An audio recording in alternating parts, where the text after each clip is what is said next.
Views expressed on the following program are not necessarily those of this station, its owners, staff, or management.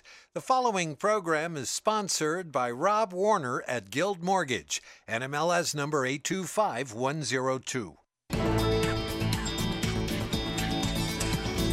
Welcome to the Happy Hour with Rob Warner, an hour of stimulating conversation adding value to your financial future. Rob brings helpful insights into many aspects of the mortgage and real estate industry. Now, here's your host, Rob Warner. Happy Monday, ladies and gentlemen. Welcome to the Happy Hour with Rob Warner. I am Rob Warner with Guild Mortgage, and I hope everybody had a wonderful weekend and a great Monday so far. I'm happy to announce that I have two great guests on today. James Becker, founder and CEO of Fusion Real Estate Network, and Rico Rivera, team lead, office manager with Keller Williams in Natomas, right? Do I have it right? That's right. How you two doing today, James? Doing good. Fusion Growth Partners. Used to be Fusion Real Estate Network. Oh, my gosh, I but can't. we're now at Fusion Growth Partners. Yes. Okay. And you got mine right. It's all good. Well, James, I know I've known you for 3 or 4 years now, and things have evolved with you and your whole business strategy. And so tell me a little, well, first, tell me a little bit about yourself. Well, I was born and raised on the San Francisco Peninsula and went to Hillsdale High School and eventually went on to Cal Poly in San Luis Obispo. And I got into Cal Poly not because my grades were very good, but I could run with the football fast. So that's how I got into school. I was there a couple of years. Actually did better in college with my grades than I did in high school because I applied myself. But school wasn't for me. And I dropped out my second year and then just got into the selling stuff. And I sold all kinds of things from telephone equipment to services to you name it. Was in the car business for a little bit, and then I met Frank Cook, who's somewhat of an infamous guy around town here. Owns Cook Realty down on Freeport Boulevard and has a nice operation down there. And he suggested I might be good at real estate, and so in 1990 I got my real estate license and was in the business for about 6 or 7 years. Did pretty well. And burnt out, and then I started a couple other businesses, worked my way back into the mortgage business, and developed a partnership with Kurt Reisig. He helped me get Fusion going, and that's been what we've been doing for the last 6 years, and we're feeling like we really got something pretty exciting, but I'll talk more about that. Yeah, I'm dying to hear it. Rico, tell us a little bit about yourself. Since both of you are kind of here together, Okay, I'm doing this a little different this time. So I came from Orange County, so we moved to Sacramento in 96, 97 up here, and then been in Sacramento. I graduated from Kennedy High School. I went to college a little bit in Las Positas and Livermore. Had my baby when I was 19 years old, so I also played semi-pro football for the Modesto Raiders. So I did a season there. What position do you play? I played pulling guard and kicker. Pulling guard and kicker. Yeah. So I did that for a season. We did a great job there. And then, I had to get a regular job. And I went to Old Republic. I worked with Old Republic Home Protection for 15 years. And 2 years ago, Keller Williams gave me the opportunity to run the office. So I've been there for almost 2 years now. And we're the fastest growing office in the area right now. And we're killing it. So it's good stuff. Way to go. Everybody wants to know what Rico's doing in KW land because he's killing it in his office. We're doing a Yeah, great well, job. we're going to get to that. I can't believe you've been there a full 2 years already. I know. Yeah, I Oh, can't my believe that gosh. either, really? Time flies. Holy smokes. So, James, talk to me. I know you probably have a lot to say, but you're basically investing time into real estate agents' businesses, but not just realtors' businesses, right? Well, we're starting to move into some other verticals, but let's talk about the main thing that we do right now. So when people say, what is it that you do, it's kind of hard to explain, but the easiest way that I can explain it is by saying we're kind of like Shark Tank for real estate agents. So if you imagine a real estate agent coming to an investor and saying, I've got this business and I'm doing okay. I've got X amount of revenue, but I just know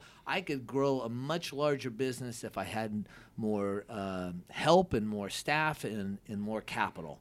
And we take a look at those agents and we have them apply, and then we come back and if they fit our criteria, we basically partner with them and invest our resources, which includes our staff, our processes, and capital for marketing and help them grow. And we take a little bit of the revenue off the top and help them grow a much larger bottom line for themselves. I mean, here's the reality is in real estate, most agents are solopreneurs.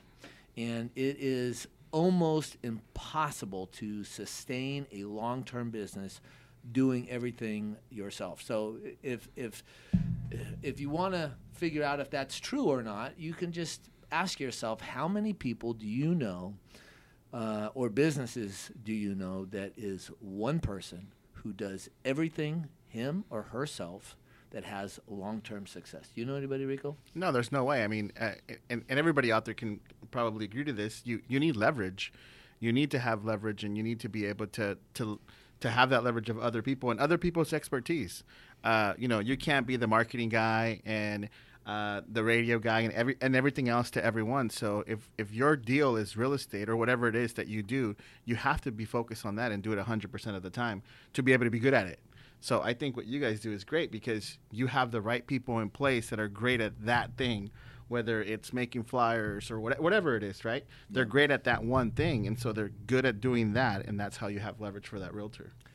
It's not only that. I think that one of the things in our industry, the real estate industry, and Rob, you're immersed in the industry and work with a lot of agents, everybody wants 100% of the commission. And they want to keep as much of the revenue that's coming in to put into their pockets as profit. And that's one of the things that keeps them from being able to build the business. I like using the analogy of Jeff Bezos, who started Amazon.com. He reinvested everything. He went 19 years without basically reporting a profit. And now in the 20th and 21st year, his profits are off the chart, and he is now the richest man in the world. He's worth $70 billion, and if you don't know what a billion is, that's 1,000 million. Just to let you know. Did he plan that it would take that long? Did he? Was that part of his plan? Do you know? I don't know, but what he wanted to do was continue to build infrastructure, and so. A lot of people get to the end of the year and they want to say, I made $100,000 or I made $200,000. But he had the foresight and the vision to say, look, the bigger I grow this thing, I don't really care what my profit is, just so long as I'm growing and that I'm financially healthy, because I'm looking at the big picture. And I think that's one of the things that I see in people that have long-term successful businesses, that they're always looking at the long-term.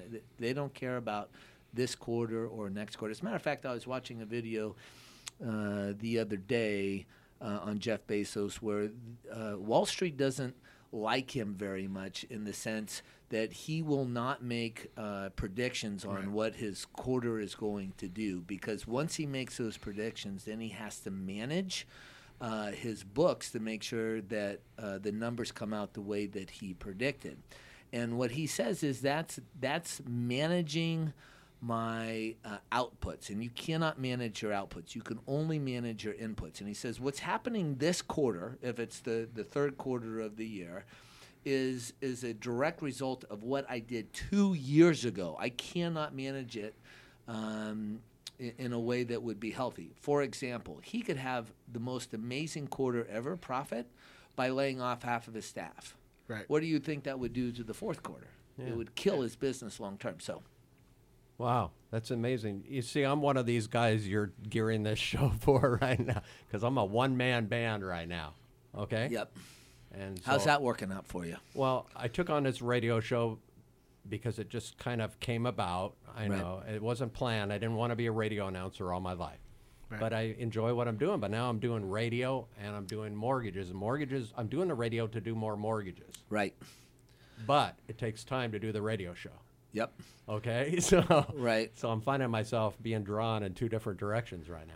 So do you want to talk about that a little bit? How would you like to kind of like expose yourself a little bit and dissect that plan a If little you're bit? okay with doing that, I'd actually love to do that. All right. You want to do that right now? Is that okay? Yeah, you bet. All right, so let's talk a little bit about, so you wanted to do the radio show to get more business. So how did you see specifically that you were going to get more business out of the radio show? My intent was to bring on people because I'm always value. I'm all about value, helping clients out, doing what's right for them. Right. So I thought I'll bring on guests like yourself that can bring value, that can actually educate my audience, and in turn produce a good video, because I video the show, I put it out on YouTube, put it out on Facebook, and then my thinking was then I would have people starting to know who I am. They would say, this guy, is doing this, and and my name would get out there. So you have credibility because you're on the radio, and there certainly is a correlation with someone who's on the radio. People think that you're going to be credible. I mean, the fact that I'm here kind of dispels that myth a little bit. I don't think so, actually. I don't think so. Yeah. But that was the premise. Now, So how long have you been doing the radio show? about 3.5 months. 3.5 months, okay. And have you seen anything come from that? And are you just doing that one piece, or are you adding to it? Are you promoting the show, and are you trying to go deeper with your relationships through the show? I am trying to go deeper with my relationships. Have I been doing it successfully? No, I have not, because of time restraints. Okay. Because of my loan business again. Leverage. But I will say that, what am I saying here? This, the whole thing is I'm not talking about loans that much on the radio, okay? Right. I'm not really, I'm giving the show to my guests. So, Okay. So here's the thing that I think is important. Are we running out of time? No, go Okay. ahead. So one of the things I think is important is, number one, you need to have a due north of where you want to go. So this is a mini business plan inside your business plan. Correct. And so what I'm hearing so far is you really don't have a plan. You're just saying, I'm going to go do this, and I think that there's going to be a correlation there. And what I would do is I would say, okay, so who am I trying to... Okay, hold that thought. We're coming Okay. back in a break. Don't Okay. go anywhere, ladies and gentlemen. I'll be right back. Okay. Welcome back to the Happy Hour. I'm Rob Warner with Guild Mortgage. We're joined by James Becker, founder and CEO of Fusion Growth Partners. Did I get that right? You got that right. Yes, We sir. were just dissecting Rob Warner's business plan, which may need more than a dissection and may need to be rewritten. But anyway. Yeah, so let's get back to it here real quick. So you have this thing that you're doing, that you're serving people. You're coming out, you're not getting probably paid for being on the radio, so you're providing a level of service and you're trying to bring information. That's awesome. That's a good start. So now how do you connect that to potentially developing more business? And so the people that are hearing you on the radio, you're going to get some notoriety from that. But also, I think the thing that's important is your past clients and the people who know you, and the real estate agents out there that you do business with. They need to know that you're doing this. And so there has to be then a secondary marketing effort to those people to go deep. The problem is if you have a plan of doing that, you then have to execute it, which is leverage. I'm going to let Rico talk about that in a second. So then after you have this process of saying, okay, here's what I'm doing, I'm getting this information out to my clients. They're seeing me potentially as a little bit more of a credible voice because you've been awarded the show and you do a good job with that and you're conscientious with that. So now, and again, I'd have to pull it off the top of my head here, but now we're doing this planning. So what is it that you could do that could help some of those individuals out there that you're connected to in your circle of influence? And one of those things might be is that you could send out a letter to all of your sphere of influence and say, hey, do you guys have any special causes out there that would be worthwhile talking about? And I'm going to mention Missy McCall, who runs Blue Heart International, I think that's what it's called.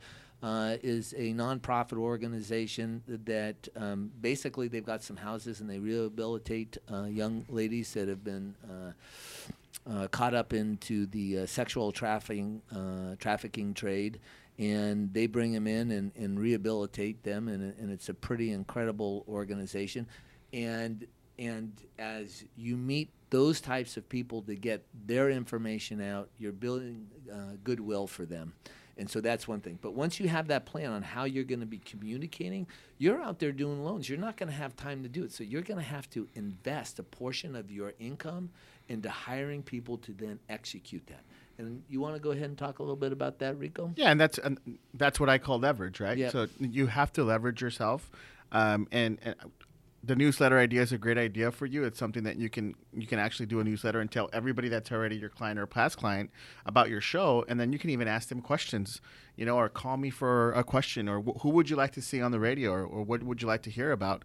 But you have to have the leverage to have somebody do that, the type of marketing for you, because you don't have the time to do that, right? You're the expert in loans, and you really can't be the expert in everything. Right, and so that's where people most of the time get Nobody's it wrong. great at everything. Right, no one is great at everything, and multitasking is a myth, right? Yeah, you can't really multitask and 100% of the time do 100% of things, right? So you have to be able to leverage people and individuals, and that's really how any business is successful.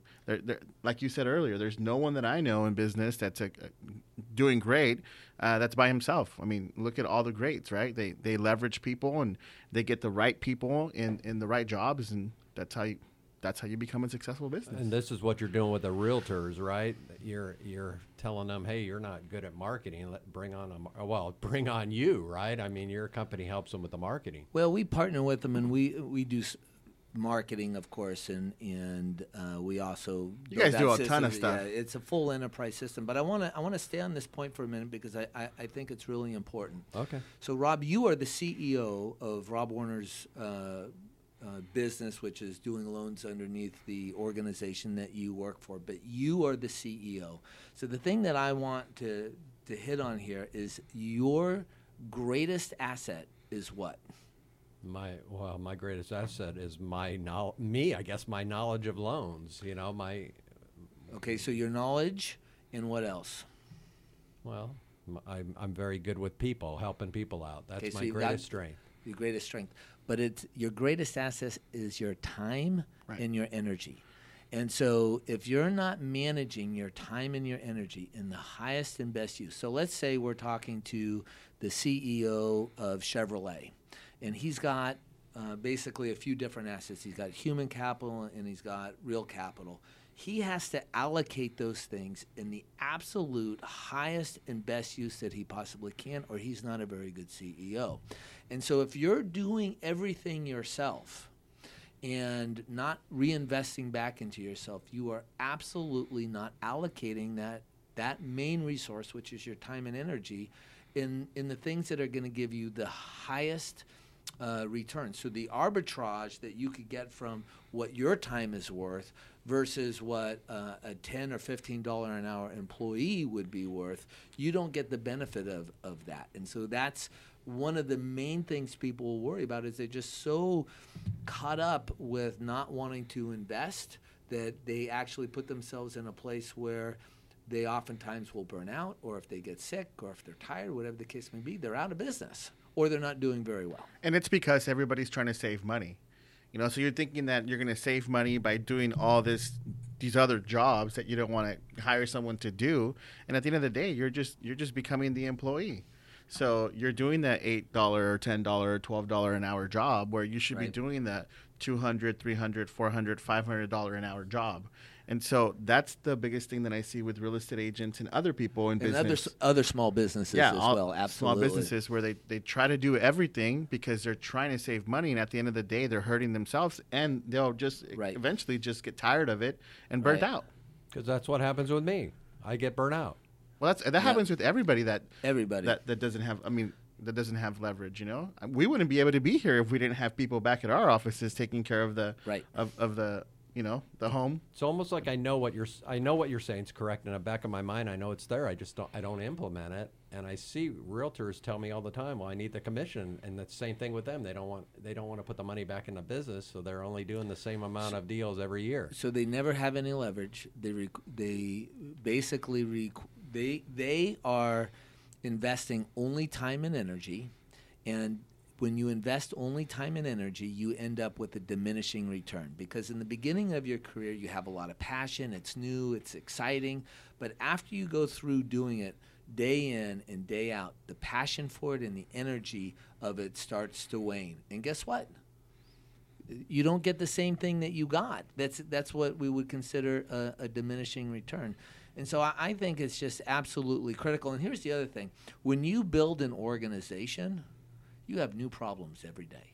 Oh yeah. And you know, I some of those problems I don't want, but one of my biggest issues is that I get complacent really easy. I get bored easy. I need new problems to try and figure out to solve, or I'm going to self-destruct. And so I learned that about myself about 6 or 7 years ago, that I couldn't just do the same thing over and over again, because I get mentally tired, and then you know, I don't want to do it anymore. How did you self-discover that?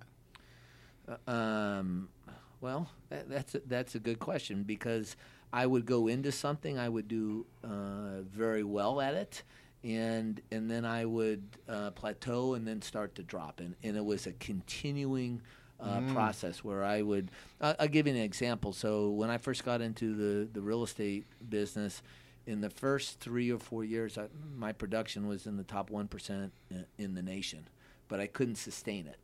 And I was relying just on my ability to get in front of people and to encourage them to use my services, and I was a good salesperson. But once I knew that I had that ability to do it, and I had won several times, I was bored, and I lost my passion for it. And so I started another business that was called Becker and Associates, and I called it a business development company. And I did that for 4 years. I didn't do very well financially. We grew a big company, but I couldn't turn it into a profitable organization. And if I had stayed being a real estate agent and figured out how to leverage at that time, I would have been financially much further ahead. What's interesting, though, is that 4 or 5 years where I basically it was a failure. We had some success. Failed forward. I could not be doing what I'm doing now and having the success that I'm having now without those experiences. And so in the beginning, I absolutely mourned like crazy that time. Like, oh my gosh, I'm a failure, and it was just gut wrenching. But now we've got this thing, and Rico's seen some of it, that I don't think anybody in the country is doing what we're doing. I don't think so. We haven't found it, and I've now got this staff that's really energized and excited about the vision. We've got partners that are really starting to see the vision and what we're doing, and you know, the future looks really exciting. I'm kind of pinching myself. We still have to be able to perform along the way, but we wouldn't have been able to be here. I wouldn't be able to be here without those failures that I experienced along the way. So I think failing forward is a big step of anybody in business that's doing great.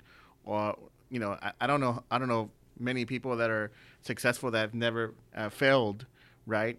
Before, and especially like right. Especially as long as you're failing forward and learning from your mistakes and constantly improving yourself and using the mistakes even from when you're a kid, you know, that helps you so much in business. And one thing that I see that I think entrepreneurs have is they give up too easily on one thing and try to do something else. Give me an example. So, you know, you think I'm an entrepreneur and I want to make some money, and somebody tells me, hey, join this company and you're going to make a bunch of money, and they go do that, and that doesn't really work. And somebody else tells them, here's another idea, and then they go do that, and that doesn't really work. Where I feel like if you don't have passion to do what you're doing today, it's never going to work, right? And the passion to do what you're doing, and you believe in your product or whatever you're doing, it's what's going to get you to the next step, right? To the next level. But you have to stay with it. You have to have that passion to not say, you know what, this didn't work for a year or 2 or 3, but I'm going to stick to it because it's going to eventually work. And that's something that you're doing. Yeah, so the first 3 years, 3.5 years of Fusion, I mean, we had a couple of real near-death experiences, and I mean, I wouldn't want to go back through those experiences. I had one point where I wasn't sure I was going to be able to make payroll. I had to go out and talk to an investor and basically tell him, look, if you don't write me a check, all the money that you've written is going to be gone. And that was not a comfortable conversation. And thank God he had some faith in me, and he wrote the check for a double extra ratio of stock at the time. Oh my God! But you know, he had the faith in me, and thank God he did, and you know, we pulled through. But you know, one of the things I think is important, and I think that we're coming up on a break in about 1 minute. Okay. So here's the thing, and we'll talk about this. If you're an entrepreneur, you have to burn your bridges, and I'll talk about burning those. What bridges you need to burn when we come back from the break, if that works. Sounds good. Don't go anywhere, ladies and gentlemen. We'll be right back. Welcome back to the Happy Hour. I'm Rob Warner with Guild Mortgage. We're being joined by James Becker, founder and CEO of Fusion Growth Partners, and Rico Rivera, team lead office manager of Keller Williams and Atomas. James. Yes. You're dissecting my whole business life here. A little bit. And I'm a lot of, like you in certain respect, where I'll get bored with something. You know, I'll give up on it too soon. Yep.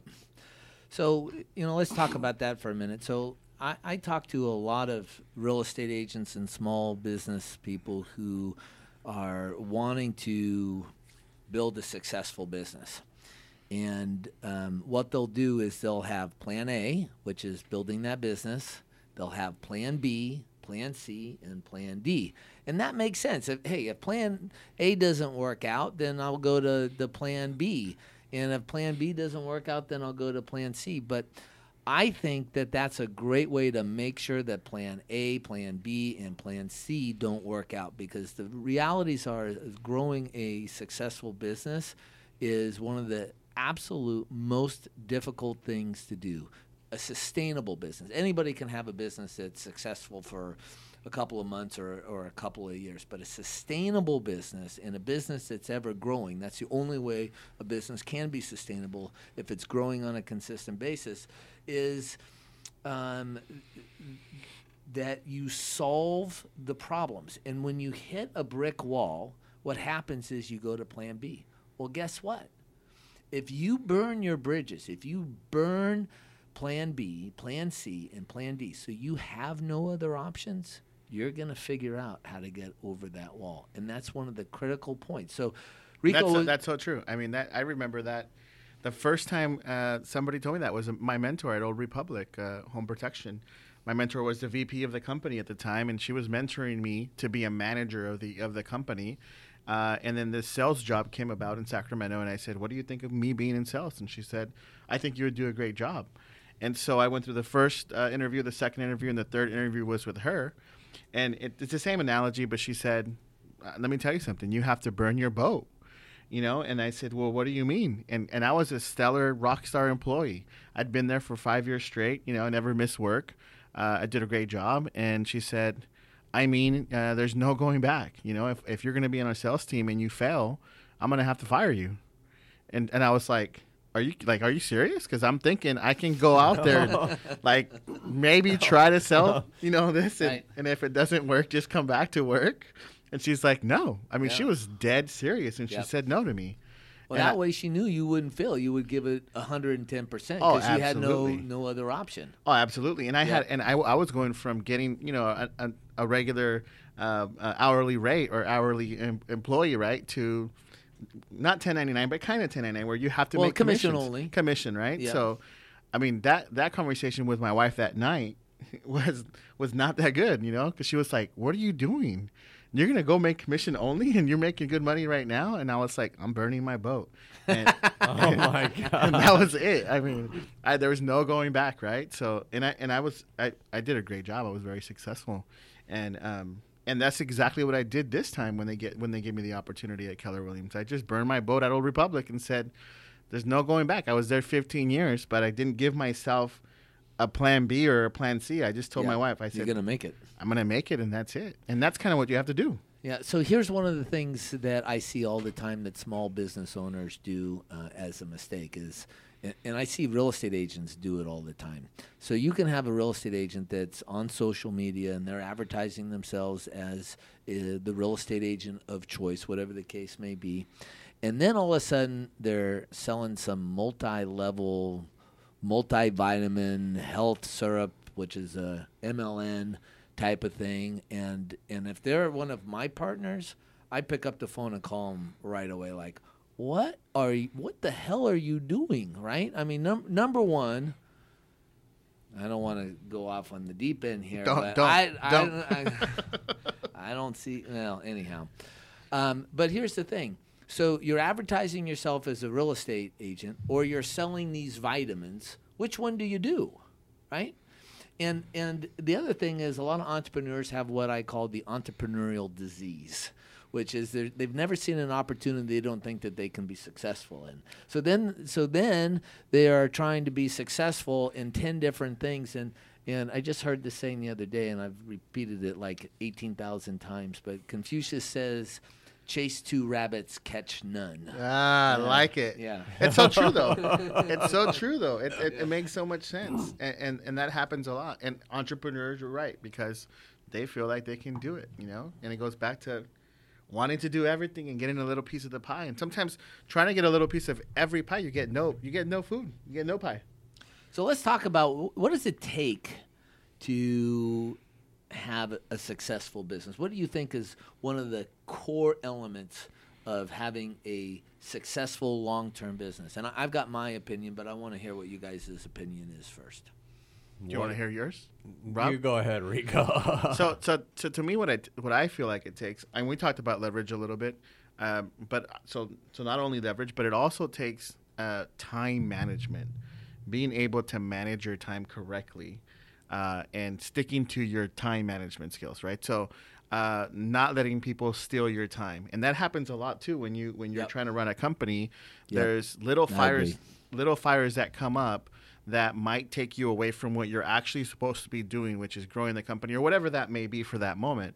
But when a little fire, comes up and one of your employees says something like, this is what's happening, right? And you go away from that, then that just took your time. And it's so critical that you stick to what you're supposed to be doing and not letting people manage your time.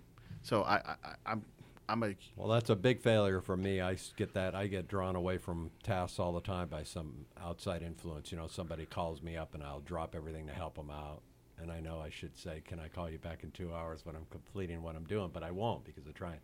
So here's what I'll tell you. I don't know if that's necessarily a bad thing. I mean, it's if there's an urgent need and you have a person that is important to you that needs help, I think that it's important to help them. I agree. I agree to that. So here's what I'll tell you with that too, though, and this is something that I just heard recently. What you say yes to, you don't know how many other things you're saying no to, right? So and I used to be with me as well. Like whenever somebody called me or said something, hey, can you do this? Yes. Hey, can you help me with this? Yes. So constantly you're saying yes to something, and you don't realize what you're saying no to. You're saying no to maybe hanging out with your family, because now you don't have time to do that. Or you saying no to maybe going, helping other people or a charity because you're already too booked up with all the yeses you've been doing. But Rico, you're successful now. So for those of you who don't know who Rico is, I would say, the most significant influencer in the residential real estate market in South Placer in Sacramento County. When Rico says that something is good, the residential real estate community listens to him. And the reason why that is because in the beginning of his career, he said yes to everything. That's true. Right? And so at some point, though, it switches and you have to start saying no. But in the beginning, with most real estate agents, I say it's like that movie with Carrie, where he's the yes man. He's got to say yes to everything, and so that he builds the largest sphere of influence. And once that network gets larger and larger, then eventually now you have to really jealously guard your time and make sure that you're putting it in the highest and best use. But let's get back to what is the core thing that you think a business needs to have to be successful? Money. Okay. All right. So I think that you don't necessarily need money, and this is what my opinion is, and this is the thing that I talk about with real estate agents all the time, is that number one, you have to have a true value proposition. I mean, that doesn't mean some kind of spin on how you're being valuable, but a true value proposition. Why should someone do business with you?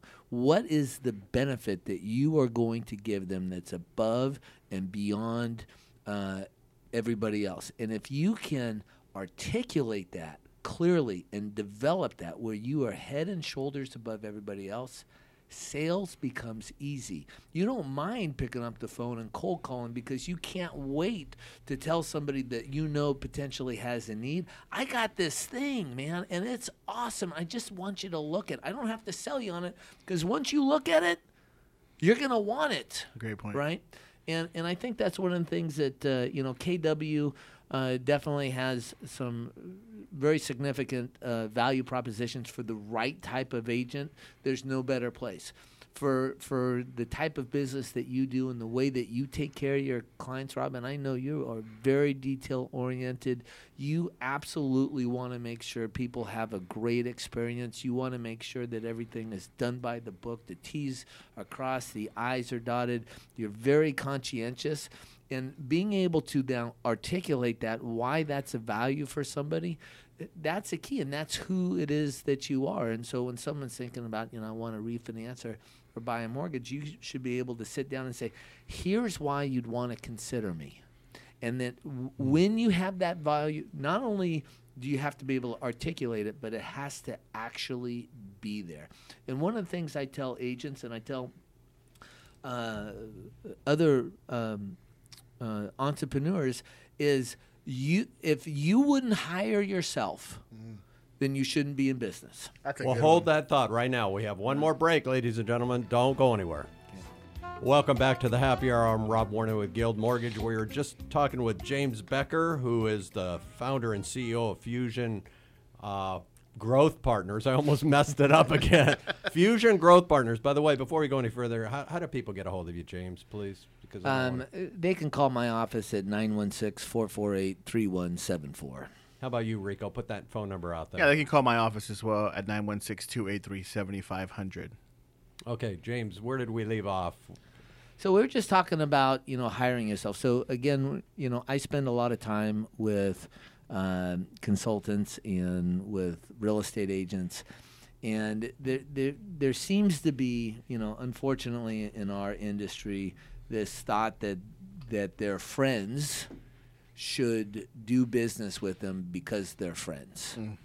And I think that, hopefully a friend would allow you to interview for the job, but the person who's selling their house, they owe it to themselves to hire the very best person for the job. Period. And so when I'm counseling a real estate agent on developing their business, I ask them, if all of the top agents in, let's say they're in East Sacramento, there's Tim Cullum and Ed Gajan and Rich Casino, the Wolfords, if you were interviewing you and interviewing those four people, would you hire you?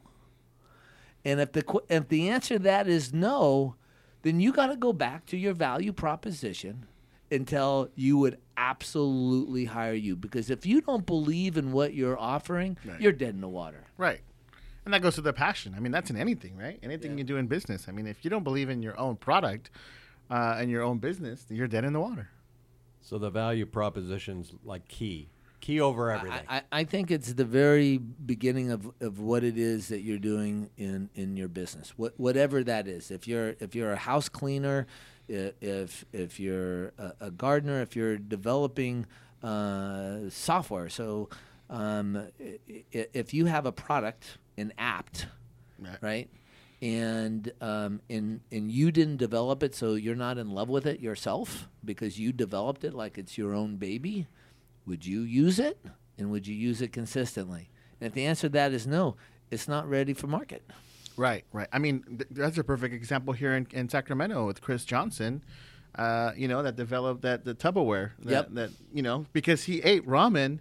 Tell a little bit about his story. So Chris Johnson, if you guys don't know who he is, so he's here from Sacramento and he went to Davis, and he was the kid that ate ramen, a lot to survive in right? college because he didn't have the money. He didn't have money, so he was eating ramen. So he invented the rapid ramen cooker. It's a tiny little dish that probably costs less than $1 to make that he sells for $10 now. Amazon bestseller, and now has a multi-million-dollar business here in Sacramento. But he was passionate about his ramen not tasting right. I remember seeing him on Shark Tank, and the sharks were drilling him, and he had a handkerchief, and he was patting his forehead down because he was sweating. And the show's only like 20 minutes a segment, but apparently it's like a 3-hour drill session. Correct. When they're going through that process, and he ended up making a deal with Mark Cuban. They didn't consummate that deal, but on the show they made it, and the next day or two, he had more orders than he knew what to do with because the show aired, and he eventually went out and did it on his own. But he's a true Sacramento success story for entrepreneurship. Absolutely. And back to the passion, and back to the fact that what he knew what he wanted. He knew he was passionate about it, and then he did everything he could. I mean, he'd tell me or tell people that he knew he's spending 10 hours, 12 hours, 18 hours a day sometimes to make sure that this got off the ground, And here's another thing that I really believe in, counterbalance, having a counterbalanced life. A lot of people want to have a balanced life, and a lot of entrepreneurs want to have a balanced life where everybody always talks about having a balanced life. But the reality is sometimes you can't have a balanced life, and you have to hustle. You have to have 14-hour workdays. I know you've had 14-hour workdays before, James. Yes. Yeah, exactly. And so, I think what you need to do as an entrepreneur is make sure that everybody at home, your wife, your kids, that everybody at home is aware that this is what you have to do today to do what you want to do later. So I tell my kids, I'm gonna be building. This is the building phase. Balance can be measured in a length of time. So you can have an hour that's not balanced. You could have a week that's not balanced. You could have 3 years that aren't balanced. But if you go out further and all of a sudden you have a lot more freedom because you put in 5 or 6 really tough years of working, but now you have a staff and it's running and you can take a little bit more time. You can play some golf or do any of those types of things. Then it's balanced. I want to get back to value for a minute because, and I just want to explain this, and I'm going to use Rico as an example. So Rico is the team lead, which equates to kind of the head sales manager. He's the one he basically is the manager of the office, but his job really is to serve the agents that work in that office, to help them do more business and to have more success and to help those agents do a good job for the clients that they're serving. And there's a lot of offices in town, and there's a lot of good sales managers that are out there. And I'm not saying that anyone else is better, but one of the reasons why if I was an agent that was looking for a place to go, and one of the reasons why I would consider Rico is because the little things that he does consistently add up to tremendous value. Number one, he knows all of the people that are there. He knows about them. He knows what's important to them. And so he's willing to go deep with each one of those relationships. And then he makes sure that there is a culture in the office, and he makes sure that the office meetings are fun and have got energy. And all of those things take time and planning and investment. And when you walk into that office, you can really get a sense that someone is really investing their energy and their time to make all of these things come together. And that's tough to do. And so I know that Rico spends a lot of time making sure that office is the office that he would personally work in. And I think that is probably the most important thing. So if we get back to dissecting your business, I'm pretty sure that you would say you would hire yourself, Rob. I mean, I know that as a fact. I would say that. And I've had a chance to work with you, and I know how you work. And so now, how is it that we're going to articulate that to the people who know you, that are in your circle of influence, and how do we do it on a repetitive basis, because people forget? That's right.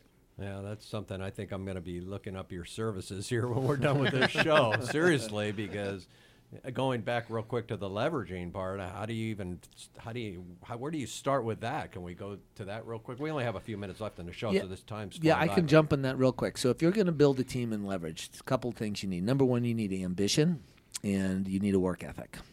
Once you have that, and I know that you have that, Rob, then you need time to continue to service the clients that you have and keep the cash register ringing, meaning you still have to have cash flow and you have to take care of your clients. After that, you need to work on the business, and you need time to work on the business. You need to be able to develop a strategy and a plan.